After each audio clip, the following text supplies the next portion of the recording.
going to do is we're going to talk about something that too many people understand, but too few are willing to admit. What we're talking about tonight, Kimala, is we're going to talk about the breaking point.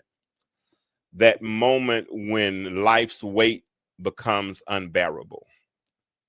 That moment when something small, something that wouldn't have mattered on any other day, becomes the last straw. We've all heard the phrase, the straw that broke the camel's back, but what we don't talk about is everything that was already on the camel's back before the final straw fell. See, people don't just snap out of anywhere. They snap because they've been holding it together for far too long, smiling through pain, pushing through exhaustion, drowning in silence, and then one thing, a denied check, a rude comment, a bill they can't pay, one of those things becomes the tipping point.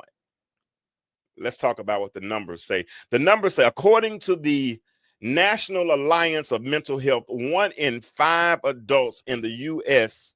experiences mental illness each year.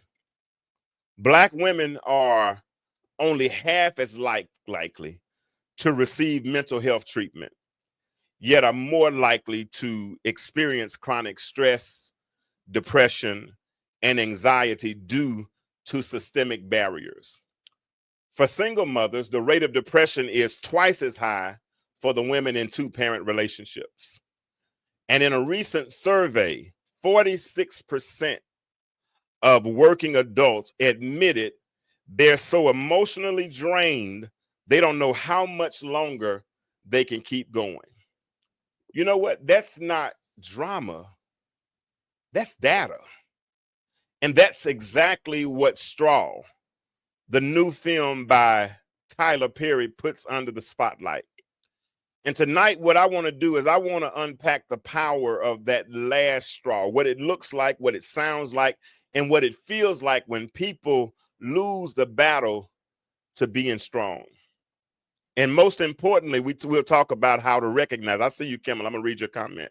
And those of you all that have seen the movie, tell me what you thought about it. Raise your hand. Let me know if you saw it. Let me know. But I want to talk about that tonight, because someone listening tonight might be one straw away from breaking. So that's why we tell these stories.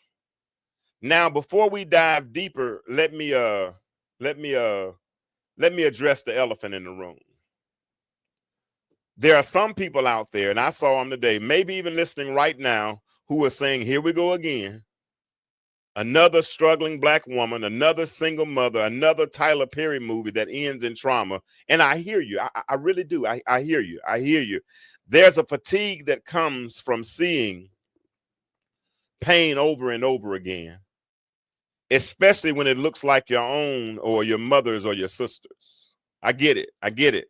There's frustration in watching Black women portrayed as strong only because they've had to suffer. I get it. I get it. But let me gently challenge you that fatigue with a deeper truth. Let me challenge it with a deeper truth. Let me challenge. We're not telling these stories because it's the only story. We're telling them because it's still happening. Right now, in real life, there's a Janiyah walking into a bank, not to make a scene, but just to keep the lights on. And there's a woman being judged for being late to work, not knowing she was up all night with a sick child. There's a mother being investigated, not for being dangerous, but for being impoverished. And these stories are repetitive because the struggle is.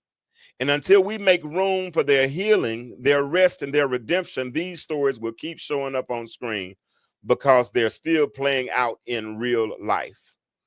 So if you're tired of seeing these women on the screen, I challenge you, be the person who makes sure they don't suffer in silence in real life. Extend grace before judgment, offer support before critique, and before you roll your eyes, listen with your heart.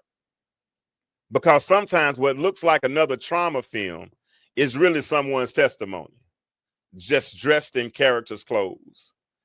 And you know what? On the intellectual stew, we don't silence testimonies. We stand in them. So that's why I open up the phone line.